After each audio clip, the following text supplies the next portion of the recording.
নমস্কার, রায়বাড়ি রান্না চ্যানেলে সকলকে স্বাগত। চলুন আজকে আমরা গরমের একটা হেলদি ড্রিঙ্কস বানিয়ে ফেলি। খুব রিফ্রেশিং, খুব টেস্টি। এটা আজকে আমি বানাচ্ছি উড়িষ্যা স্টাইলে টঙ্ক তরণী। এই ভাতটাকে দেখুন, প্রথমে আমি জল দিয়ে ভিজিয়ে রেখেছিলাম। একটু দেখিয়ে দিই ভাতটাকে, নরম করে কিন্তু ভাতটা আমরা একটু বানাবো। খুব গাঁটো গাঁটো শক্ত ভাত কিন্তু এখানে বানানো যাবে না। এটাকে আমি জল দিয়ে 24 ঘন্টা ভিজিয়ে রেখেছিলাম, প্লেন জল। দেখুন কেমন আমাদের বুড়ি বুড়ি কেটেছে, জলটা পুরো ফার্মেন্টেশন হয়ে গেছে। এবারে আমরা জলের মধ্যে যে ভাতটা আছে সেটাকে খুব হাতটা ভালো করে ধুয়ে নেবেন। এভাবে একটু চটকে নেব, কেমন যেমন অর্ধেক ভাতটা আমাদের চটকানো হয়, পুরো ভাত চটকানোর দরকার নেই।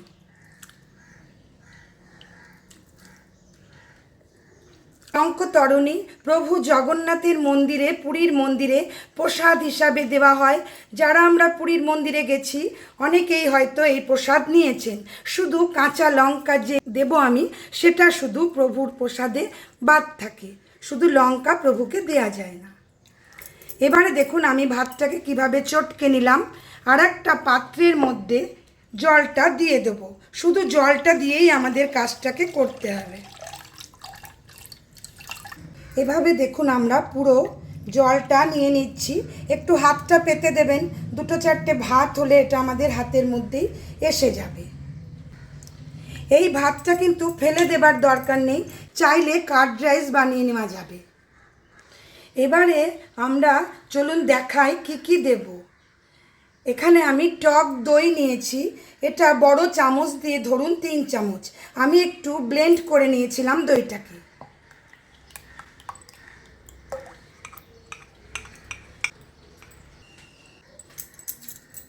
নেড়ে দিই।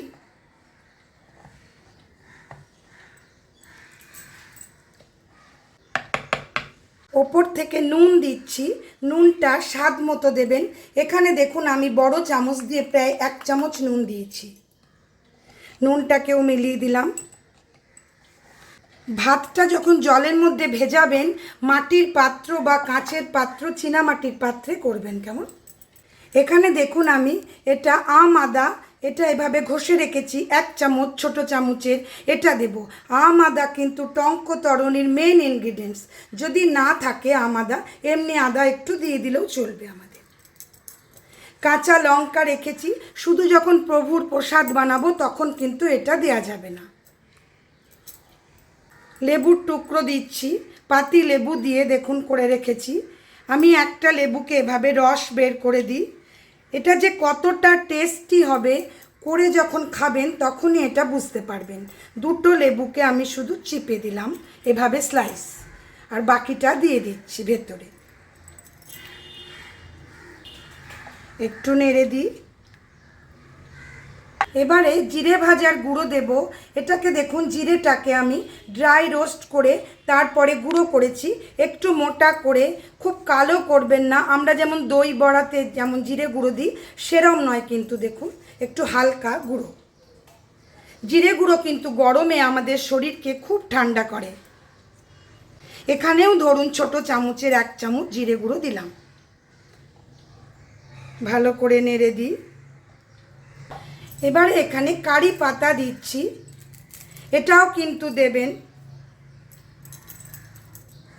লেবু পাতা, পাতি লেবু, গন্ধরাজ লেবু, যারই পাতা পাবেন এটা কিন্তু আমাদের দিতে হবে। টঙ্ক তরণীর আদা আর লেবুর পাতা এ দুটোই কিন্তু মেন। কয়েকটা পাতা আমি এভাবে টুকরো করে দিয়ে দিচ্ছি, যাতে করে পাতা স্মেলটা আমাদের এই ড্রিঙ্কসের ভেতরে চলে আসে। এবারে আমি খুব ভালো করে নাড়িয়ে দিই। দেখুন টঙ্ক তরণী আমাদের রেডি হয়ে গেল। রেসিপিটা অবশ্যই ট্রাই করুন। যদি ভালো লাগে please like, share, comment and subscribe my channel.